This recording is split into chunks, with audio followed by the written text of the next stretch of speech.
So in today's video, we're going to make these three aquariums look good again. Basically, they need a ton of maintenance. But what are these aquariums in the first place? In this section of my aquarium rack, we have three fish tanks. Down below is a 180-gallon aquarium, and up top is a pair of 60-gallon aquariums. Approximately over here, you'll remember that these two are built out of acrylic. I built them personally, and we showed you how to do that in the past. The tanks are 4 feet long, 16 inches wide, 16 inches tall, making them absolutely amazing. We have a couple of problems with this tank. The glass needs to be cleaned on the inside as well as the outside. And if we look closer, we have a couple species of snails. I'm not so concerned about these guys. I let snails kind of do their thing in their aquarium because they add to the ecosystem. The biggest concern with this tank, though, is it does have quite a bit of a hair algae issue. I'm going to show you how I typically remove this type of stuff and make this tank look really nice, because I think in the next couple of days I want to go fish shopping and see what we can't find for this aquarium. Over here, same tank, same dimensions, but we do have a couple of issues. There is some algae on the substrate as well as some cyanobacteria. This is very common with tanks kind of just getting established. You'll also remember that we have some weeping willow moss. It's starting to actually kind of fall over. It needs a little bit more time, and if I injected CO2 into this aquarium, the moss would take over it incredibly fast. A couple of things I need to do with this is obviously clean the glass as well. We do have some spot algae on here. There's multiple species of algae within here. I need to clean the glass, but most importantly, kind of take care of the substrate and kind of make that look good again. I'll show you how to do that as well. The biggest project, though, of these three tanks is the 180-gallon. And before I tell you about this tank and what we're going to be doing, I think we should circle back up to here. I mentioned I want to go fish shopping for this tank, but I didn't say anything about that tank. That's because we'll be adding what's going in this tank today, and we'll see that at the end of the video. This is a 180-gallon glass aquarium. It is 6 feet long, 18 inches front to back, 24 inches front to back, and 2 feet tall. It's got a tremendous amount of different types of Anubias within it. We've got some African shell dwellers, as well as a large colony of Tropheus. This is technically a Lake Tanganyika tank. You wouldn't know it, though, because you can't see in it. But if we look closely and we stay still, we can see the fish swimming back there. These tanks have become established, and they're starting to look really, really good. However, it does need me to kind of do a massive water change. I got to clean the glass on this tank. Substrate's fine, but I want to show you how I clean Anubias as well. This entire system also needs a big water change. This aquarium is filtered by an FX6 that we've drilled into the sides. It sucks water from behind the background and pumps it back in over here. And then this filter is just an Eheim canister filter that pumps water up to these two tanks. These two tanks then overflow and drain back into here. So this technically is one complete system. 60 and 60 is 120, and 180, it's about a 300-gallon system. Doing absolutely phenomenal, but it needs a cleaning, and it needs it now. So I've been wanting to show you sort of like basic maintenance videos for a while, but I gotta let these guys get pretty nasty and pretty dirty in order for me to do it. And I'm not going to say that the way I do things is exactly how you should do it, but it could give you ideas and or different methods on perhaps some ideas for yourself. The number one thing I do is shut power off to all the filtration. I don't start doing the water changes immediately. We're going to do the smaller ones first. At some point as well, I'd like to run through how these aquariums work, the power they consume, and a big walkthrough on all their equipment and how absolutely everything really works. I noticed immediately that the lids being removed added a lot of light to these tanks. This aquarium here is mostly done. It doesn't look like it's having much green algae issues or problems with any type of algae on the front panel here. So this one's going to be relatively straightforward, where we're just going to take a magnet here and kind of go back and forth and remove it. In this tank, we do have a problem where there is algae on the front panel and it's not able to be removed with your typical method, so we'll have to get a little bit more creative there. So the next thing I'm going to do is prepare my water change device. Python hoses and Python water changers are fantastic until they clog when you're removing lots of snails and or even a little bit of substrate, hair algae, that sort of thing. And the reason being is, I'll show you where it always clogs. Right in this. Right in here. Super annoying. So when I got to do a big cleaning like this, the first thing I do is remove all attachments. I just want a clear running hose. Now this I'm going to put outside, and on the end I'm going to put a fish net so it catches everything, so I don't have snails or algae or things like that getting all over the yard. I can just scoop it out and throw it out. And if you're in any other area of the world that has more tropical climates, you also need to worry about introducing different pests to your environments. But I'm up here in Canada. Everything that I'm about to suck out of here, it's winter. They're not going to last 5 minutes outside. Heck, I wouldn't last 5 minutes outside right now.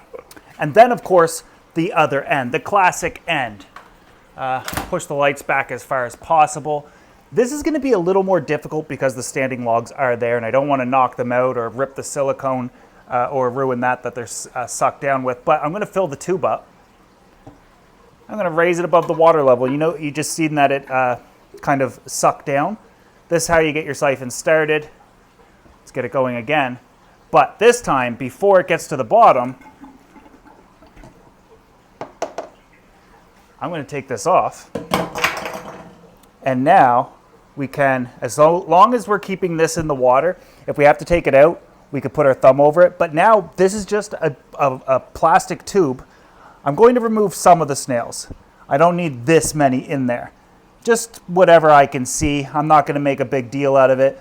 The downside to too many snails is, yes, they can add to the bioload of your aquarium. So if I come across one, I'll just suck it out. Not a big deal. These plants are incredibly well established. So I can go along this entire area, and so long as I keep the hose moving and wiggling around kind of like this, I'm not going to yank the plants out, but I will get that hair algae off of it. This is something you learn in time. This is something that you learn to do because you did rip the plants out or you did suck the substrate out, and you kind of have to learn not only how much suction is coming out, but also, or how powerful that suction is, but how far to hold it away from what you're trying to kind of accomplish. If I would have kept this thing on it, the snails would have already clogged this entire operation that I'm trying to do.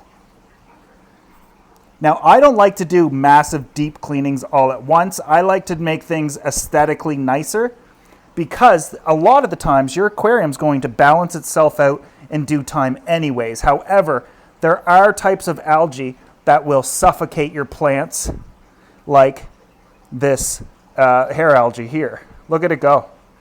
It's incredibly satisfying though, so I don't technically a lot of the times mind if I get hair algae because I actually enjoy removing it.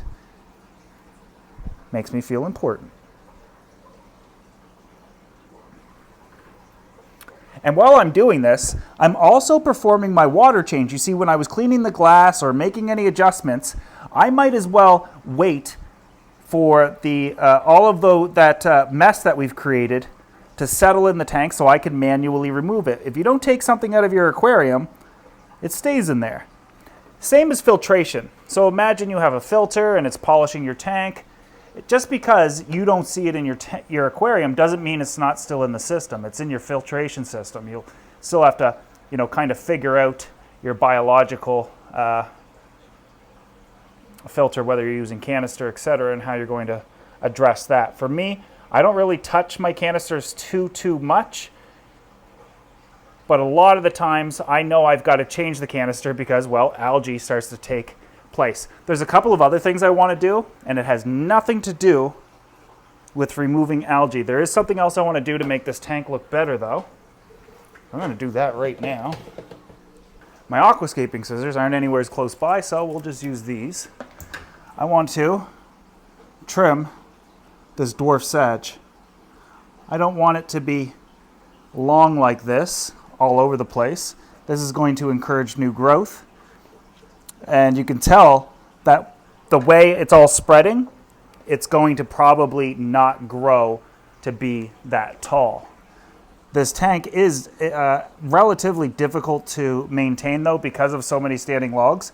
And that's something you've got to think about when you're scaping a tank as well, is like, how are you going to maintain this long term? Obviously, you got to consider the plants you're using, how they grow, whether they need trimming or maintenance or something like that. My preference is plants like these, where they send off runners. I'm not a huge fan of stem plants, although they're fun to trim and kind of shape into bushes and whatnot. It's not necessarily that great of an idea if you have a bunch of tanks. Stem plants are great depending on your water parameters and if you can actually grow them. Plus also, they can be fun if you only have like 1 or 2 tanks. Then it's kind of fun to tinker around with your aquariums. But when you have as many as mine, you don't want to be doing this for several hours a day. It kind of takes the fun out of it. And all you're really doing is water changes and trimming plants and cleaning non-stop. If I had, say, 4 tanks, I wouldn't mind doing that, but based on the sheer volume and size of my aquariums that I plant, it's not a good idea for me to do that. So, we already know that looks better already. The tank looks like a totally different aquarium. Do want to trim a little bit more. This isn't necessarily a plant that likes to be trimmed though, so we might have a little melting, and that's fine. But we need to get some fish in here, and I'd rather get this done sooner rather than later. See, aquascaping scissors are a great investment because I'm going across this like trying to chop at it, but aquascaping scissors have a dip, and I bet you they're within arm's reach right now. I just don't see them. And then of course we want to take a net and kind of remove all those trimmings, but it's going to be a lot easier after our water change. And I say that because once we do our water change, this will float up closer to the surface. It'll be easier to access and whatnot, but we just go along with it with a basic net and kind of scoop it out like that. None of that can be replanted. This is not, these are leaves. You can't really grow another full plant off of these. These are not like stems and or, you know, they have no root system to them, but I'm going to wait until this turns back on and the water filtration system starts back up, because it's going to blow all of this to one side, make it much easier to remove. So this looks great already in comparison to what it did just a few seconds ago. It doesn't take a tremendous amount of time to do this, and you might even notice that we've already done, you know, a 20% water change. That's it, maybe 3, 4, 5 minutes of work to make it look good once again. But I gotta let them get dirty in order for me to make these types of videos. Now, on to the more complicated tank, and that being this moss aquarium. It too has similar algae issues, but my biggest gripe with this tank is going to be the substrate. Notice what I did there? Filled this tube up, started the suction off, and off it goes. I do have a little bit of hair algae in here as well, but my biggest thing with this is it's really hard to maintain these types of tanks, because if I want to do a really good cleaning of this, I risk sucking off the moss and or pushing the wood over and kind of ruining the scape, and then we're, you know, stuck having to wait a little bit longer for this to, you know, take off once again. So we have a couple of options with the substrate. If you look and I go in really close, I can technically remove a lot Look at this. It's like it'll come off in one sheet. It's absolutely diabolical, but it's dead. This isn't cyanobacteria. It's technically not bad for your tank. It's just gross looking and ugly to look at it, but it does form, once it dies, like a crisp little outline on the back. We can add in different types of chemicals to kill it off completely, but here in Canada, all types of chemicals and medications for the most part have been banned, so being an aquarist around here is at an all-time high, and I've been experimenting with different medications and chemicals, but there's they have to be all natural, and there's nothing like the real thing. So it's been kind of hard to justify maintaining being an aquarist when, you know, fish get ick or any issues, and all you can do is therapeutic type remedies like you know, salt and whatnot, which can work. But what if you have cyanobacteria? What if you have different bacterial infections? What if you have different types of parasites that salt isn't simply going to take care of? So once your cyano dies, though, and cyanobacteria doesn't really infect anything else but the surface of what it's trying to grow on. So once it's off, it's kind of gone. And because this aquarium is now established and ready to rock and roll, we're not going to have this problem again. So once we get rid of it, it's going to be gone, especially given the types of animals we're adding into this aquarium later on in the video. So I'll do my best to get around all the wood without destroying everything. But ultimately, if I didn't remove that piece or part, I would have clogged this already, and it's totally annoying to continuously clog it. So we are almost done this one. We just kind of want to go along everything that looks like it's dirty and give it a good sucking. Just kind of remove everything, make it look a little bit better. Some of the substrate's going to be discolored, and you have two options. You can literally remove the top layer of substrate, or you can mix it in with the rest, and it's eventually going to die off anyways. Keeping white substrate a lot of the times is incredibly difficult, simply because when you are setting up your planted aquarium initially, you're going to have these types of algae issues and outbreaks. It happens to everybody. It's especially in some of the higher tech tanks. A lot of the times, if you don't start out off with massive amounts of flourishing plants, you're going to get algae. That looks horrible, but we're not done. Let's quickly take a pipe here. I don't like the blotchiness, so I'm going to mix it all in. It's all going to die anyway, and the color will return.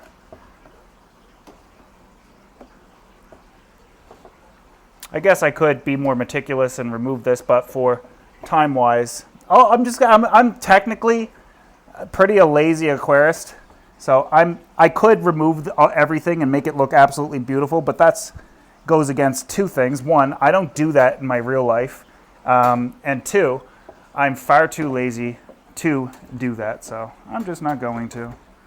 I'm just going to do it this way. I also want to have an immediate food source for what we are adding into this aquarium, and all of this mess is going to be beautiful for them. Now, as for the glass, we can see some speckling and spotting. We're just going to take a debit card, your ID. This is a hotel swipe card, because I can't get it off with a regular algae magnet or your typical way. But almost nothing stands up when it comes to algae that's in the aquarium, in an established tank anyways. I'm not talking about dried tanks, but almost nothing stands up to something like this. So as you can see, it's coming off nicely again.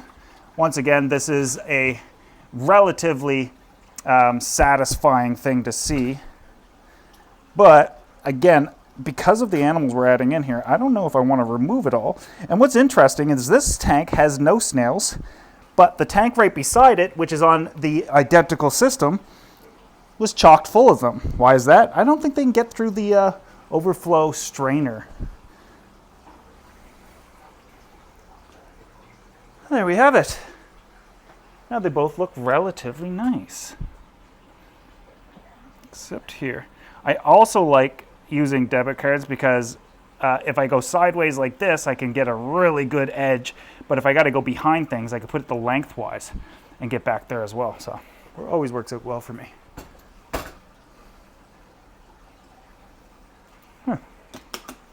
Now for the big boy. This is going to be difficult.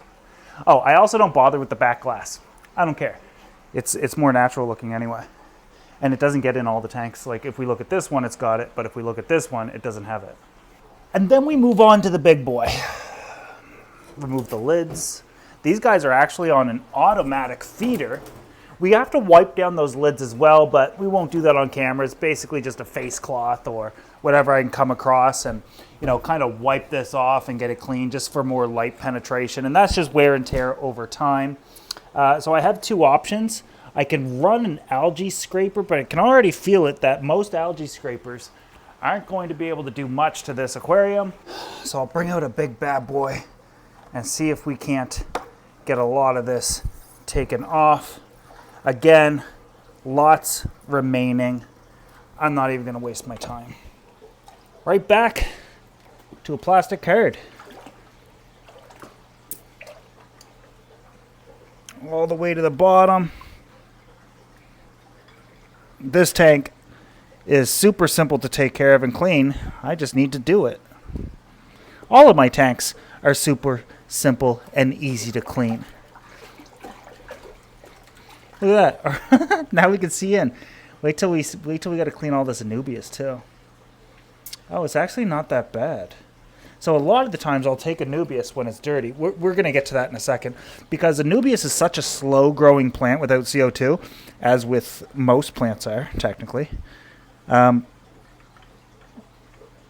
It tends to grow algae on its leaves, and that can be incredibly annoying. I don't get a lot of bush algae, though, and when I visit other fish rooms, the number one thing that I see and that I look for is what kind of algae are they getting? And then that's when I talk about, well, what is your water change regimen? What are you running for filtration? Do you have flow in the tank? What diet are you feeding? What ingredients are in the food? And for one reason or another, I simply never get bush algae or beard algae, ever. I don't think anybody's ever seen beard algae in my tanks. It's not a flex. It's more so like I don't necessarily have a reason for it. I just don't get it. But all algae can exist in your tank, and they're all caused by something. So this surface algae or hair algae, most algae, let's be honest, is too many nutrients in the tank and light's too intense or on too long. But when you're trying to establish a brand new tank with brand new dimensions and you've never planted that one before, you're going to have some problems here and there.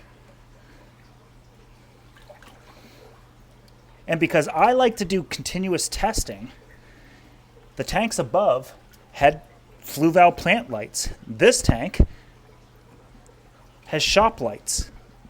I have ADA lights. I have Ecotech lights. I have every type of light possible.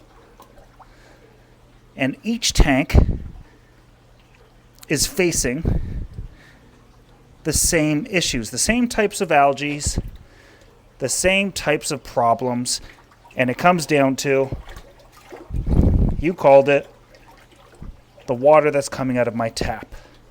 I guess I'd be better off using RODI, but I'm not doing RO or RODI for like 5,000 gallons of water. Now, when we look at this Anubias plant here, we're going to take it all the way out. That tank got some plants too. So take a look at this. Is this tank, or is this plant doing good or bad? It's doing good. I'll tell you why. This leaf has algae on it, and I can go along with it with my finger and rub it off if I can't take it out of the tank, or I could take like a soft toothbrush or something like that, or some sort of a brush, and brush it off. I'm not too concerned with that because it's sprouting off brand new leaves. This is a brand new green leaf, but if we look below, we have brand new roots. We have some older roots from previous tanks, and then we have some brand new roots. This tank, or this Anubias, is doing absolutely fantastic. And if this Anubias is doing fantastic, it's fair to say that the rest is.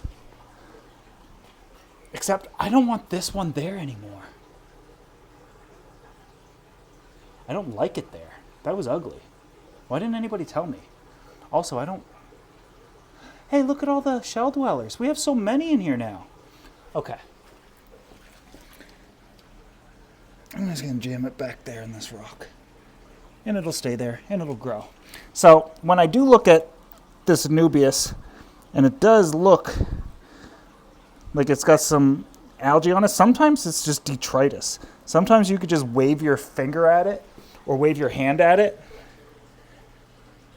and it just gets rid of it and brushes it off. But this is Anubias nana. There's absolutely no way I'm going leaf by leaf and, kind of scrubbing it off. I'll just let that happen naturally. This plant right here isn't Anubias at all. I don't even know what that one is. We'll clean it up. This tank just needs a big water change and a nice little cleaning. That's it for this tank. I don't have to do anything else. A lot of people often ask me, like, how do you maintain so many darn tanks? Simple answer is, well, they're set up consciously. I know that I'm going to be the one out here taking care of them. Is that running? It doesn't seem all that powerful. Yeah, she's going.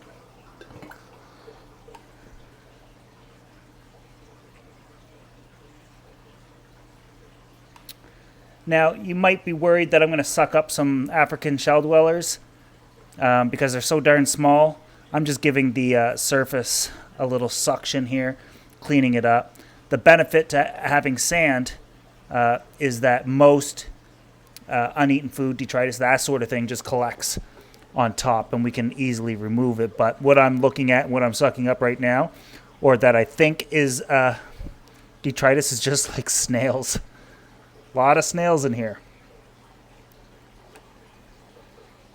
That's the whole point of this. You can have beautiful aquariums, but when you're doing it, when you're setting things up, you have to keep a conscious decision of, okay, yeah, that's cool, but how am I going to take care of this? A lot of it comes down to flow in the tank, filtration, how the aquarium scaped, what your plans are long term. But most importantly, just don't overfeed. If you don't overfeed, you're going to be fine. You're not going to have to do, I literally don't do gravel vacuuming. I'm doing it now because I'm looking for things to do for the video. But I'm basically done now. I'm going to drain half the water, and then I'm going to fill it back up. And that's it. I would say this is probably the most complicated maintenance that I have to do. Although we have to do the piranha aquarium here shortly, and I have to remove all of one species of plant, and I'm a little worried about that, but we're going to do that here in the near future in an upcoming video. Until then, I'm going to drain this tank half, fill it back up, and then we're going to add all the new critters to this tank here. Actually, one last thing.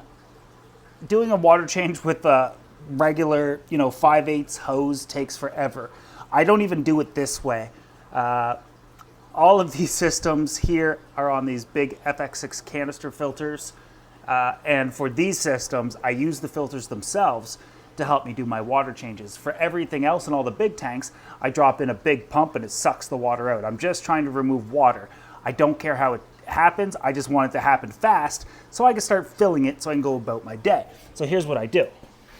I'm going to remove the I first got to close both valves of this filter, but I removed the output of the canister. And then I went and bought another output with two more hoses, and this is expensive, but whatever. and then connected it with a PVC pipe here.